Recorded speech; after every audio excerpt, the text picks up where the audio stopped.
With the climate change, Yeah, we really need you to consider it a crisis.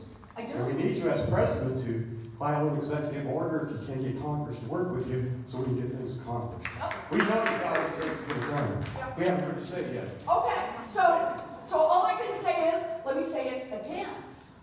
Because about a month ago, I was in South Carolina.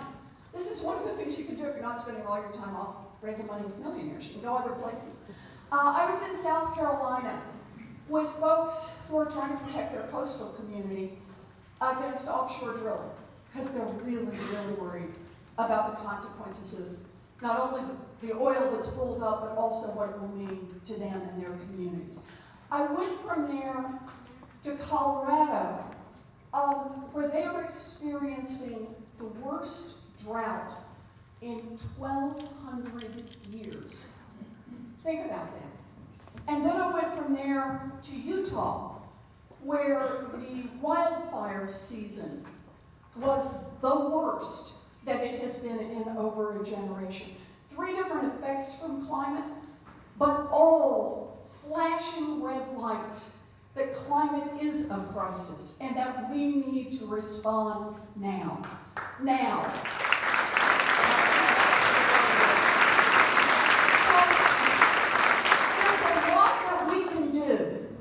But here's the good news, and we'll have to fight a lot of things out in Congress over this. There's going to be a lot because it's going to take a lot in order to reverse the path that we are on. But here's the good news. There is a lot that a president of the United States, oh, I love saying this, can do by herself.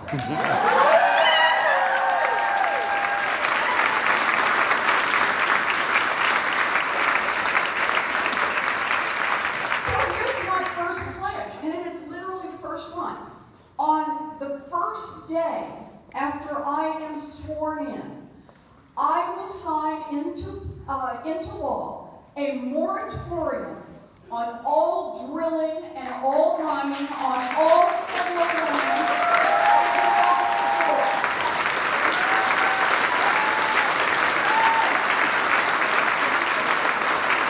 That's about 1/4 of all our land mass, and it takes all of our federal lands and puts them on the side of being part of the climate solution.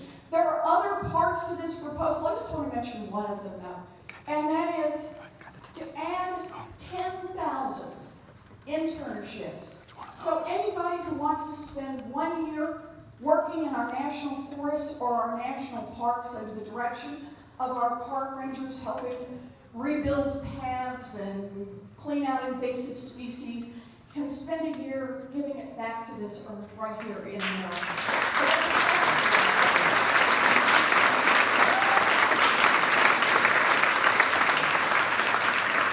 So there are a lot of pieces, but it starts exactly where you want to start. And that is with the acknowledgement that this is a crisis and that we have no time to spare. We are world leaders. The problem is we're just leading in the wrong direction right now. It's not just our dropping out of the Paris Climate Accord and what that means about America's contribution to the problem. It also means how much cover we're providing for other countries that just don't want to have to take the hard steps to get us on a different path. We need not only to change what we're doing here at home, we need to show strong leadership all around the world. This one for me is a moral responsibility. This earth was given to us by our parents, our grandparents, and those that preceded them. And it is our responsibility to make sure that our children and grandchildren and the generations to come have an earth that they can